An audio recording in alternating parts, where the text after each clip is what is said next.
Now, from WYDC TV, this is Big Fox News at 10. Governor Hochul delivered her first State of the State address last night. Hochul is aiming to accomplish bold legislative goals for the new year. Big Fox's Matt Kleindens joins us now from Corning to break down the governor's address. Good evening, Jennifer. Governor Hochul laid out several ambitious policy goals for the new year. Among the items on that list include health care, tax relief, and government reform. The 57th governor of the state of New York, Governor Kathy Hochul. In her first State of the State address, Governor Hochul signaled a new era for New York politics. For too long, Albany's executive and legislative branches were fighting each other in that arena.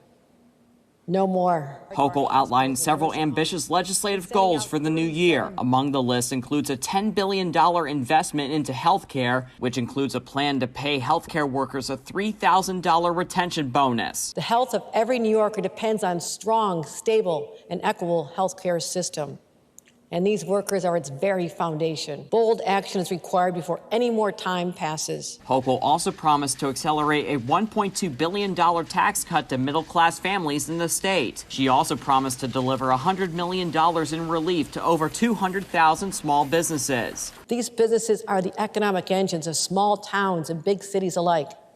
They're what make our communities unique and give them personality. Hochul also highlighted the need for government reform, calling on adding term limits for statewide office, eliminating outside income while in office, and creating a new ethics enforcement watchdog. Having these safeguards in place won't mean most of us in elective office still won't stumble and make honest mistakes once in a while. By putting in much-needed reforms, we can at least begin to restore public trust. The State of the State address will serve as an outline for the governor. However, it is subject to change. Matt Kleindens, Big Fox, WYDC in Corning.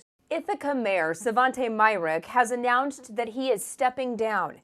Myrick made the announcement on his Instagram page, saying he will accept a position with the People for the American Way Foundation. As a result of the announcement, Laura Lewis will be taking over as mayor of Ithaca. Myrick has served as Ithaca's mayor for 10 years and made history by becoming the city's first black mayor. His last day in office will be February 6th. It's been 1 year since the deadly attack on the U.S. Capitol. Madeline Rivera is in Washington with more on how the president is marking the moment. This isn't about being bogged down in the past.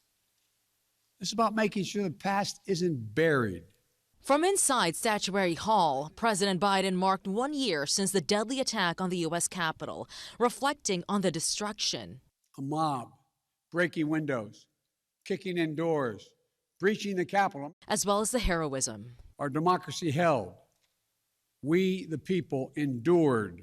The president also took aim at his predecessor, former President Trump.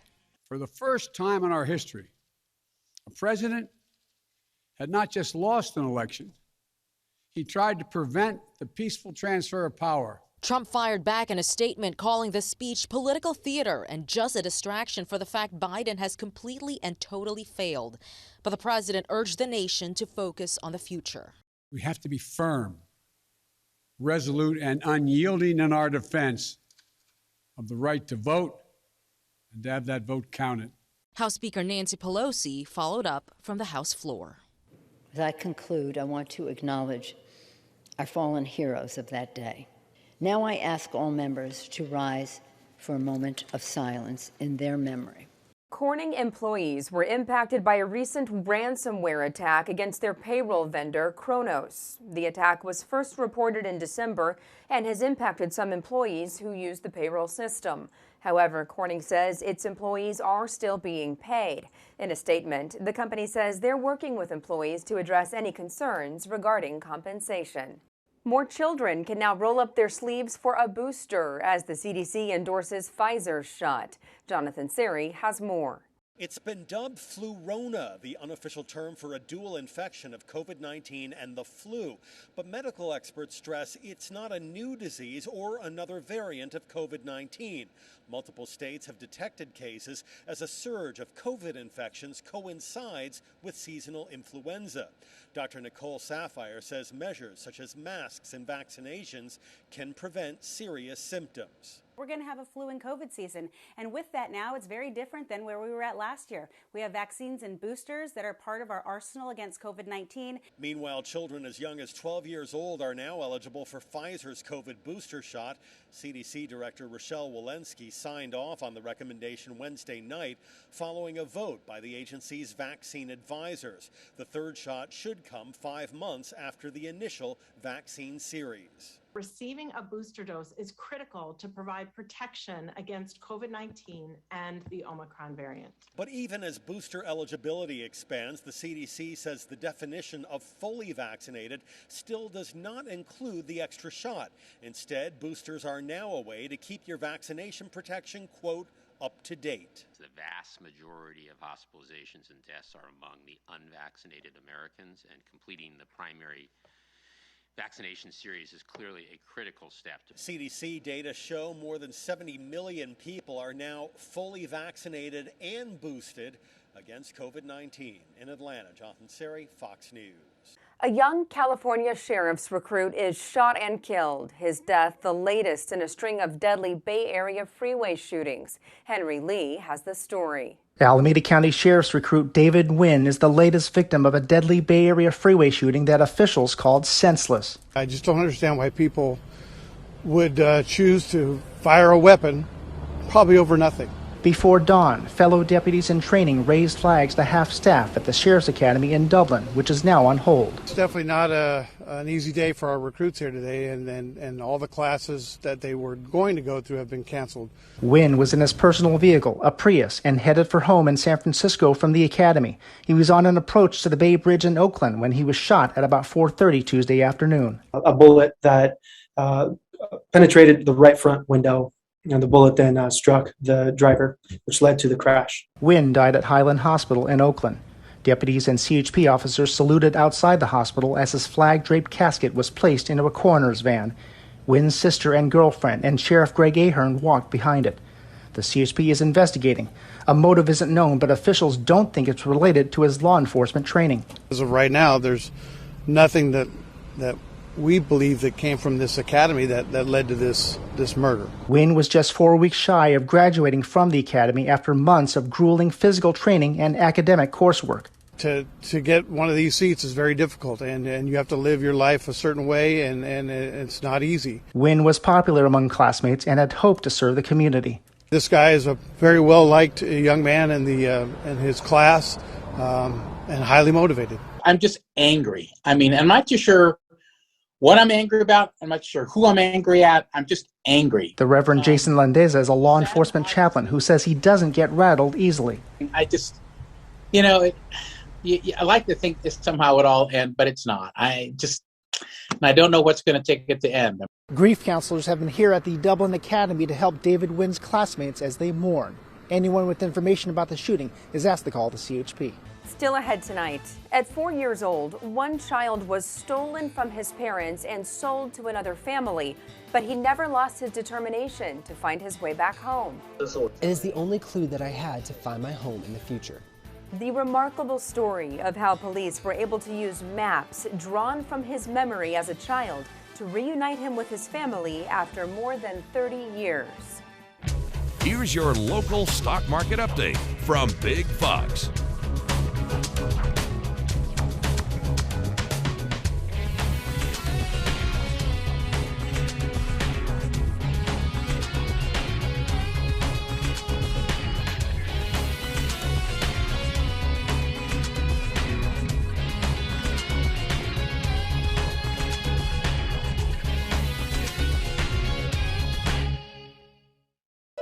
Now, your Twin Tiers forecast from Big Fox. Tonight's Big Fox forecast is brought to you by William Attar. Good evening, everyone.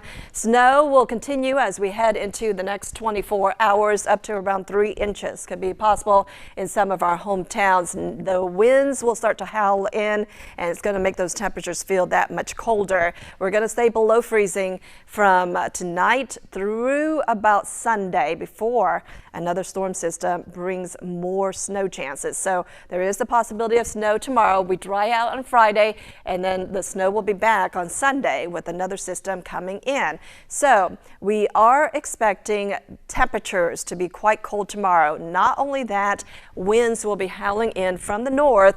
Our wind chills, or what it feels like to us, will be between 0 to 10 degrees. So hopefully you don't have to be out and about on Friday, because you definitely don't want to be. You're going to have to bundle up if you do, but the snow will be ending during the day as the low pressure system responsible for this winter weather moves into the Atlantic, and it will take the moisture away from us. And so we start to dry out by the end of the day on Friday. But it's going to be freezing throughout the day, or at least below freezing. And so there could be some ice on the roadways. 23 degrees at 7 o'clock, 27 by noon, and then we drop down to around 22 at 5 o'clock. And so those temperatures will feel about 10 to 15 degrees cooler than that because of the wind. We have another storm system that we're tracking out ahead of it. There will be a thin layer of warm air and then colder at the surface. So there could be some freezing rain to sleet as we start off the day on Sunday. As those temperatures warm up, though, that will be switching over to rain. And then once this cold front comes through, the cold air will be back. We're talking about below freezing temperatures will be back. And so that precipitation will change back to snow. So again, widespread snow possible for tonight that will continue into your Friday. Off and on snow showers during the day on Friday, and then that colder air will continue to linger into the weekend. I think it'll be a lot drier on your Saturday. In fact, I'm not expecting any snowfall during the day on Saturday. Those temperatures will warm up on Sunday, at least in the late morning hours into the afternoon. So again, we're going to start off with a wintry mix, the fuchsia color that you see, and then the green that's showing up, that's going to be the rain that will be coming in and then changing back to snow, unfortunately. Tonight, temperatures dropping down into the low 20s. Highs tomorrow will be in the upper 20s with a few snow showers across our area. Our 7-day forecast calls for below freezing temperatures until we reach Sunday afternoon, where highs will be around 42 degrees. Again, there will be an icy mix, so watch out for those slick roads. Snow chances continue into early next week. It will be quite cold on Tuesday, starting off in the single digits and only warming up to around 19. A California family is recovering after a tree crashed into their home, narrowly missing their infant daughter. Amber Lee has more. Everything, we worked so hard for just got crushed in an instant. Raul Barragan shows me the damage to the 5 vehicles parked in his front yard and the roof of his home in Windsor. An old oak tree came crashing down on the night of Christmas Eve around 8 o'clock. It was like a loud earthquake when it happened. My little Mexican baby. Wife Cassie Barragan tells me she had just lifted her newborn daughter Camila from the crib. Like thunder, like a big rumble, and then the tree just crashed down on the roof and a huge branch fell right into her crib. The couple tells me they called 911. They couldn't get out through the front door. The fire department showed up and they just started helping us cut through just to make a walkway. The family spent a week at a hotel, returned home for several days, only to be told by a tree removal service Wednesday that it's unsafe to be inside the home while the tree is still here. If that tree snaps, it's going to go down. We don't know what direction, but it can do a lot more damage. Now the couple says they'll be staying with relatives, but grateful their newborn daughter was unharmed. We're blessed because she was laying there, and that was one of the craziest moments of my life. Raul tells me it's been a nightmare dealing with the insurance, that they spent hours on the phone trying to get through. Now an insurance adjuster is scheduled to be out at the home Monday. The couple says they have no idea if the 5 vehicles are drivable until the tree is removed. So to walk under there, bad. You count your blessings every time you walk under it. The couple estimates that the damage to their home to be $10,000. They tell me they're grateful for the community support. They've received donations of money and baby items. Their advice to others? They pay attention to your trees. Just make sure you get somebody out there. And check your insurance policy. Check, yes, because make sure you are covered.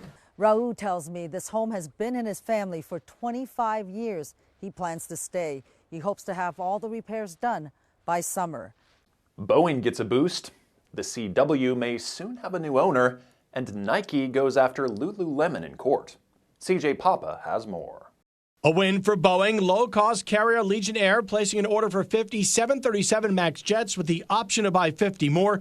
Boeing has suffered several setbacks in recent years after 2 fatal crashes in 2018 and 2019. The FAA and global regulators had put a ban on Boeing's 737 model, which was lifted in 2020. AT&T's Warner Media and Viacom-CBS reportedly considering a sale of the jointly owned CW network. The nation's largest broadcaster, Nexstar Media Group, among the possible buyers. People close to the talks say an agreement could be reached soon. Authentic Brands, the parent company of Forever 21 and Aeropostale, has decided to shelve plans to go public. The company didn't reveal its reason for the change, though. In November, it sold part of the company to investment firms CVC Capital Partners and HPS Investment Partners. And Nike is suing Lululemon Athletica, accusing the company of stealing its technology with its Mirror home fitness device. Lululemon says the patents are overly broad and it looks forward to defending the device in court. Lululemon bought Mirror last year. At 4 years old, one child was stolen from his family and sold to another one. But he never gave up hope on finding his way back home. Rob Dawson has more on this miraculous family reunion. According to the International Center for Missing and Exploited Children, more than 1 million kids are reported missing every year. This is the remarkable story of one of them. Hello everyone, I'm looking for my family. Li Jingwei was only 4 years old when he was abducted from his home in southwestern China and sold to a new family in a different province. Being so young, Jingwei says he couldn't remember his birth name, the name of his parents, or where he came from. Determined to find his way back home, Jingwei painstakingly drew a map of the few buildings, paths, and hills he could remember from his town. He did this every day from the age of 4 till he was 13, so he wouldn't forget. It is the only clue that I had to find my home in the future. Now, more than 30 years after his abduction, Jingwei posted his map to a Chinese social media site last month, along with a plea to the internet to help him find his family. And what can only be described as a miracle, police got a hold of the map and were able to identify the exact village he came from and used DNA samples to track down his family. Emotions running high on New Year's Day as Jingwei was finally reunited with his mother and 2 siblings after decades apart. His father had unfortunately passed away, but Jingwei had this to say to him. I will take good care of my mom. Jingwei is now a father himself and plans to visit his dad's grave with his family during Chinese Lunar New Year so they can all be together. During the first month of the year, many people who think they drink too much try to go dry. Experts have a few tips for those who want to have a healthier lifestyle or reduce their alcohol consumption. First off, know why you drink. Is there a reason or is it just boredom? Also, know your triggers for drinking. They also say people can substitute alcohol-free spirits for their usual drinks, or even try some kombucha. And lastly, if you need help, look for a support group. 2 lotto players are hundreds of millions of dollars richer after hitting it big in the Powerball. Ticket holders in California and Wisconsin will split the Powerball's grand prize after both matched all 6 numbers and the winning Powerball. Each person or group is expected to take home $316.3 million before taxes. A reported 3 million tickets did win money from yesterday's drawing, with prizes ranging from $4 to $2 million. This drawing was the 7th largest jackpot in Powerball history. In a shocking move ahead of the Australian Open, Australia has revoked the visa of the world's #1 ranked tennis player, Novak Djokovic, over concerns that he did not properly document his COVID vaccination status. Joel Phillip has more. After what appears to have been a night of interrogation of the world's #1 tennis star at Melbourne Airport, Australian Border Force has confirmed that Novak Djokovic's visa has been cancelled because he failed to provide appropriate evidence to meet the entry requirements. There are reports that he was relying on a claim that he had had COVID in the past 6 months to meet those entry requirements, which is a relevant form of exemption in some parts of the world. The world #1's lawyers are apparently preparing to appeal the decision in court, and there are also reports other tennis players have managed to enter the country via similar exemptions. The Australian Prime Minister has tweeted about this situation and he says, I quote, "Rules are rules, especially when it comes to our borders. No one is above these rules." But in what threatens to become a diplomatic row, the Serbian president, after speaking with Djokovic, who is a Serbian national, said the way he's been treated at the Melbourne airport is harassment. Competing at the Australian Open, which starts on January 17, could have put Djokovic in line to win a total of 21 Grand Slams. That's a record. He currently stands at 20 Grand Slams with Rafael Nadal and Roger Federer. Joel Philp, Adelaide, Australia. We want to leave you with a smile tonight. Say hello to the 2 newest dog breeds. The American Kennel Club announces 2 newly recognized breeds. First up is the Moody, an adorable herding dog with origins in Hungary. Experts say this medium-sized pup is perfect for energetic and playful families with room for their new member to run. Next up is the Russian Toy. These little pooches are described as fragile but athletic and loyal. Russian Toys are not recommended for families with smaller children or big dogs. Hey, thanks so much for joining us. We'll see you tomorrow.